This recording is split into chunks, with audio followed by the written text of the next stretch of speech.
Энэ удаагийнхаа бичлэгээр 2017 онд нээлттэй хийсэн Испанийн шинжлэх ухааны уран зөгнөлт Orbiter Use киног товчлон ярьж өгөхөөр сонголоо. Hard Stars нь 1 цаг тутамд 150 хундаг борлуулагддаг гэдгийг та мэдэх үү? Австрали улсаас гаралтай Hard Stars нь цагаан, улаан, ягаан гэсэн 3 төрөлтэй. Та бүхний харж байгаачлан эргэдэг бөглөөтэй бөгөөд онгойлгоход хялбар. Австралийн номер 1 дарс хамтдаа бүтээх мөч Hardis.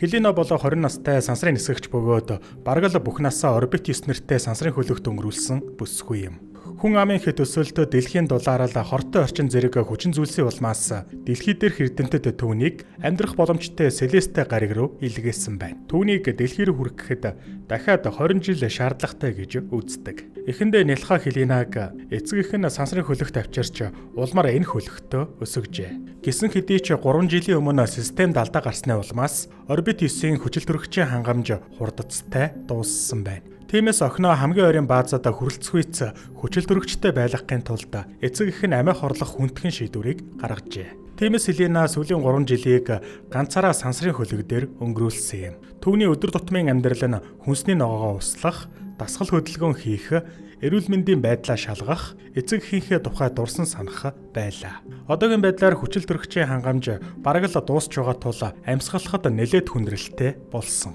Нэг өдөр сансрын хөлөгт тохиолдол дуугарч Хелена ийм үйл явдалтай анхудаа тулгарч байгаа тул санаа зовно. Тэрээр шуутхан л хяналтын өрөө рүү очиод харахад түүний сансрын хөлөгтөө өөр нэг хөлөг залгагдсан байдаг. Эцэст нь түүний тусламжийн дуудлаганд хариу өгсөн нь тодорхой болно. Хелена хаалга руу яаран очиж хаалга нээгдмэгц Алекс хэмээх инженер залуу орж ирэв.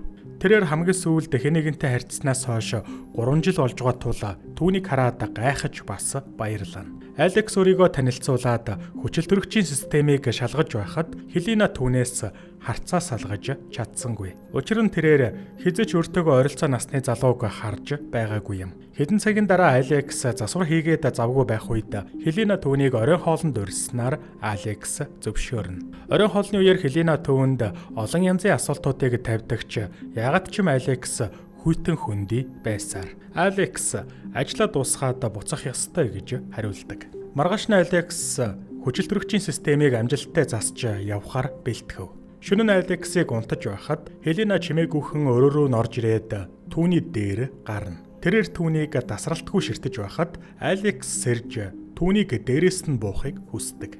Гэвч бүхэл насаараа ганцаараа байсан Хелена дахиад өөр хүнтэй уулзахын тулд дахиад л 20 жилийг өнгөрөөж магадгүй гэдгээ хэлнэ. Тэгээд тэр Алексийг үнсэж улмаар тэд дотн харилцаанд орлоо. Маргааш өглөө Алекс өөрийн эд зүйлсээ аваад баяртай ч гэж хэллэгүйгээр явдаг. Алекс сансрын хөлөгнөөс гарсны дараа тэрээр хачирхалтай хонглоор явж дараа нь дээшээ гарна. Гайхмаар нь тэрээр ойн дунд байрлах байгууламж шиг зүйлээс гарч ирдэг. Эндээс орбит 9 нь үнэндээ сансрын хөлөг биш бөгөөд бүхэлдээ дэлхий дээр байгаа гэдэг нь тодорхой болно. Ингээд Алекс машиндаа суун ойн дундах замаар явах ба маш нууц бололтой өөр нэг байгууламж харагдана. Хеленагийн байгаа шиг өөр олон байгууламжууд байгаа ба үйл ажиллагаа нь бүхэлдээ Orbiter төсөл гэсэн нэртэй. Хэсэг хугацааны дараа Алекс цэргийн чанга хатуу хамгаалалттай газрын хаалган дээр ирдэг. Тэгэд Алекс үйл ажиллагаагаа явуулдаг бааз дээр очиж төслийн удирдагч Хьюготой уулзна. Хьюго таблетаа гарган Алекст бичлэг үзүүлснээр үнэндээ нийт 10 орбит байгаа нь тодорхой болно. Хьюго ахиц дэвшил сайн байгааг дурдаж хэрвээ бүх зүйл энэ чигээрээ урагшлах юм бол дараагийн 20 жилд Селестег жинхнээс хөөргөнө гэж хэлдэг. Хэдийгээр сайн мэдээ дуулсан ч Алекс сэтгэл дундуур байлаа. Учир нь орбитуудад байгаа туршилтын 10 хүний төлөө түүний санаа нь зовно. Гэсэн хэдий ч Хьюго түүнд хүн төрөлхтний сайн сайхны төлөө 10 хүнийг золиослох нь зөв шийдвэр гэж хэлдэг. Оройн Алекс гэрлүүгөө явж байтал Селестийн сансрын хөлөг сүрснээс хойш 5 жил өнгөрснийг мэдээллээ. Тэр аимшигтай шөнө 207 гишүүнийг тээвэрлэж явсан Селест сансрын хөлөг дэлхийн гадаргаас гарсны дараахан генет механик гэмтэл гарчээ. Үүний үр дүнд осол гарч сансрын хөлөгт байсан бүхэх хүн амиа алдсан байна. Сансрын хөлгийг бүтээсэн багийн ахлах инженер нь Алекс байжээ. Маш олон хүн амь насаа алдаад зогсохгүй. Селестед найдвар тавьж байсан хүн төрлөختний итгэл нь дасарсан тул энэ үйл явдлаас хойш Алекс гэм буруу харуулслаар дүүрсэн байна. Маргааш өглөө Алекс дэлгэцээр зөвлөгөө өгдөг сэтгэл зүйч Сильвиятай ярилцдаг. Энэ дэлгэцний тусламжтайгаар хоёр талын хүмүүс бие биенээ харахгүй, бас тэдгэрийн өөрийн дуу хоолойг танихдахгүй. Тэдэнд зөвхөн тэдний нүрийн хөдөлгөөнийг илэрхийлэх чонол харагдана. Сэтгэлээр унснаа нуух аргагүй болсон Алекс Сильвияд ажлынхаа онцлогийн талаар ярьж туршилтын 10 хүний төлөө харамсаж байгаагаа тайлбарладаг. Өдөр өнгөрөх тусам Алексийн хувьд сэтгэл санаа нь бүрч хэцүү болсоор. Тэрээр Хелинагийн бичлэгүүд болон шууд дамжуулалтыг нь тогтмол үзэж байгаагаас харвал Хелина түүний оюун санаанаас нь гарахгүй байгаагийн илрэл байх. Эцэст нь нэг өдөр Алекс бүх зүйлээ эрсдэлд оруулахаар шийднэ. Тэрээр машиндаа суугаад байгууламж руу явлаа. Энэ хооронд орбит 9-д Хелина эрүүл мэндийн байдлаа шалгаж байх үед тохиолдол дахин дуугарч эхлэв. Ер нь бол одоо түүний сансрын хөлөг ямар нэгэн баазаас маш хол зайтай байх ёстой тул Хелина гайхна. Удалгүй хаалга нэгдэж энгийн хувцастай Алекс орж ирэх нь бүрч ихээр түүнийг гайхшруулдаг. Алекс түүнд энэ сансрын хөлөг биш, өөрсдийгөө яаралтай зүгтах хэрэгтэй гэж хэлэхэд Хелина айж гайхах нь зэрэгцэн юу ч хэлэхгүй хөшин зогссоор. Улмаар өөрийнхөө үгийг батлахын тулд Алекс нууц камерыг харуулж Хелинагийн амин чухал эрхтнүүдийг хянах зорилготойгоор түүнд суулгасан чипийг үзүүлнэ. Мөн Алекс түүнд энэ бүхнийг түүний аюулгүй байдлын төлөө хийж байгаагаа тайлбарладаг. 20 жил сансрын хөлөгт амьдарсан гэдэгтээ итгэж байгаа Хелинагийн хувьд энэ бүхэн зочирдмор тусах нь мэдээж. Гэсэн ч тэрээр Алекст сэтгэл алдарсан болохоор түүнтэй хамт явахыг зөвшөөрнө. Явхаас өмнө Алекс өөрсдийгөө зүгтаасныг мэдэгдүүлэхгүй тулд камерыг хакардаж Хелинагийн хуучин бичлэгийг тохируулдаг. Ингээд тэд орбит 9-оос гарцгаалаа. Хелина гадагшаа гарах үед тэрээр анхудаа нарны гэрэл байгалийн агаарыг мэдэрч байгаа болохоор хэсэг зуур толгой нэргэж алхахад хэцүү болно. Улмаар Алекс түүнийг машиныхаа тээшэнд нууж хамгаалалттай хаалгаар амжилттай гарлаа. Дараа нь тэрээр толгод дээр зогсож орбит төсөл болон анх хэрхэн бий болсон тухай бүхэл зүйлийг Хелинад тайлбарладаг.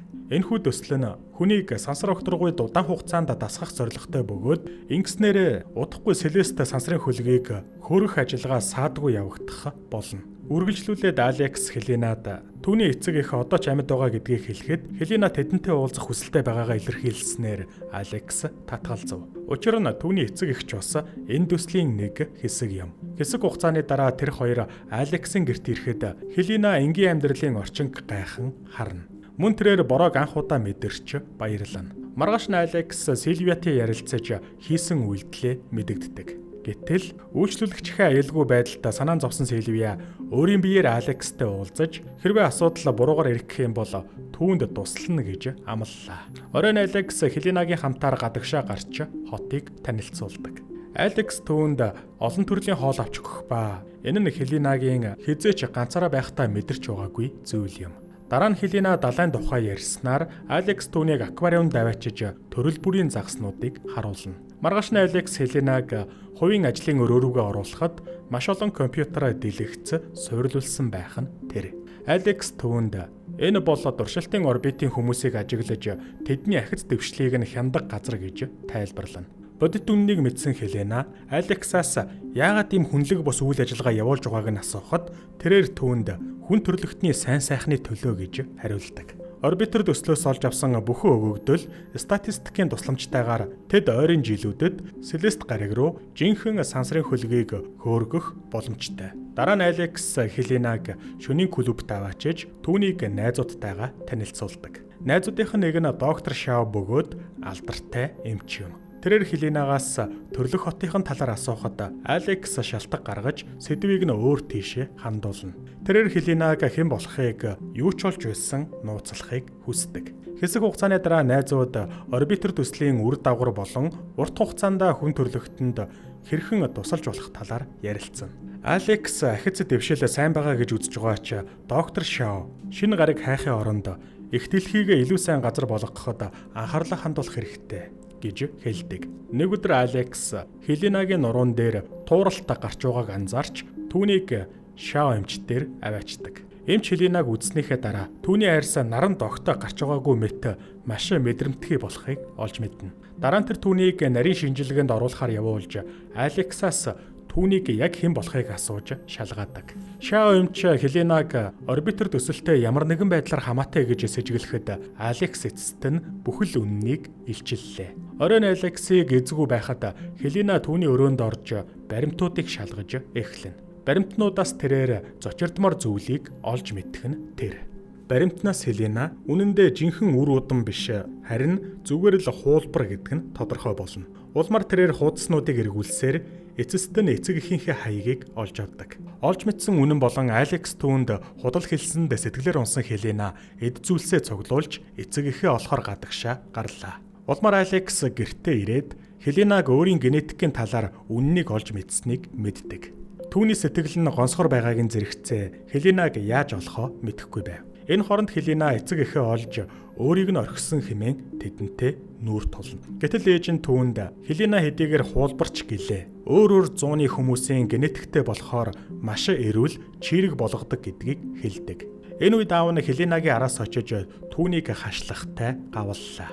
Тэгээд Хьюготой холбогдохоор явах гэхэд гайхмаар нь ээж нь нөхрөө зохиж унгаагаад Хеленаг зүгтаахт нь туслана. Дараа нь тэрээр Алекстэй уулзаж үннийг өөрөөс нь нуусан хэмээн түүнийг зэмлдэг. Өөрийгөө өмгөөлж хэлэх үггүй болсон Алекс түүнээс уучлалт гуйн тэвэрлээ. Энэ үед асуудал дөнгөж эхэлж байв. Хьюго болон түүний хүмүүс тэднийг зүгтаасныг мэдснээр Алекс Хелена хоёр юмаа баглан үргэлжлүүлэн зүгтаахад хүрнэ. Маргаашны Хьюго орбитер төслийн ивент итгэгч Катринтэй уулзаж нөхцөл байдлын талаар товчхон танилцуулдаг. Мэдээж үнцэнтэй туршилтын хүнэн зүгтаасанд дарга сэтгэл дундуур байх нь мэдээж. Улмаар Хьюго яах ёстойгоо асуухад Кэтрин Хеленаг олж түүнийг хөнөө хэмээн тушаана. Өөр ханагтай Алекс удаан хугацааны харилцагч Сильвия дээр ирж оргонох газар байгаа эсхийг асуудаг. Сайхан сэтгэлтэй Сильвия тэдэнд туслахыг дуртай зөвшөөрөх ба тэднийг дагуулж явах гэж байтал хаалга догших нь сонсогдов. Гэтэл Хьюго хоёр зэвсгэлсэн цэргийн хамтаар Хеленаг хайж байх нь тэр. Хьюго Алексийн гэрээг нэгжихдээ тэндээс Сильвиягийн нэрийн хуудсыг олсон байжээ. Ингээд тэд дотгошоо орж эргэн тойрон хайж эхэллээ. Удалгүй тэд эмчилгээний бүхээгний нэгэн төрч хосууд өрөөний нөгөө талд байгааг мэдсэнгүй. Улмаар Хьюго Сильвияг дэлгэцэн асаахыг тушаахад Сильвия асааснаар Алекс Хелена хоёр огтоо хөдлөхгүй зогсоно. Тэд нүдэж анивчиж болохгүй. Учир нь тэд ялгүй хөдлөх төдийд чоннууд ч бас хөдөлж тэд баригдах юм. Ийхүү хэсэг хугацаа өнгөрөхөд Сильвия хосуудын хаана байгааг нь хэлэхгүй байснаар нэг цэрэг түүнийг шууд л буудаж хөнөөдөг. Болсон явдал нөгөө талд байгаа хосуудыг айдас давтуулснаар тэд шуутхан л зогтаана. Дараа нь дээвэр дээр нэлээд хөөцөлтөн болж хосууд хөөж буй хүмүүсээсээ зогтаасаар. Гэсэн ч эцэст нь тэд мухардалд орж буланда шахагддаг. Өөр сонголт үлдээгүү тул Алекс нөгөө дээвэр рүү үсрэхийг санал болгоно. Алекс төрүүлээд үсэрч Хеленагийн ээлж болоход тэрээр айсандаа үсэрч чадаагүй тул эцэст нь баригдлаа. Алекс зүгээр л харахаас өөр юу ч хийж чадлагүй Хьюго хүмүүстэйгээ түүнийг аваад явдаг. Шөнө нь сэтгэлээр унсан Алекс шөнийн клубт очиж Хьюго болон түүний хүмүүст зодулсан найз Шаотай уулзна. Шао Алекст санаа зовж байгаагаа илэрхийлж Хеленагийн шинжилгээний хариу гарсныг мэдэгдлээ. Харамсалтай нь Хелена энэ орчинд үлдэх боломжгүй ба нэн даруй орбит ес рүүгээ буцах ёстой.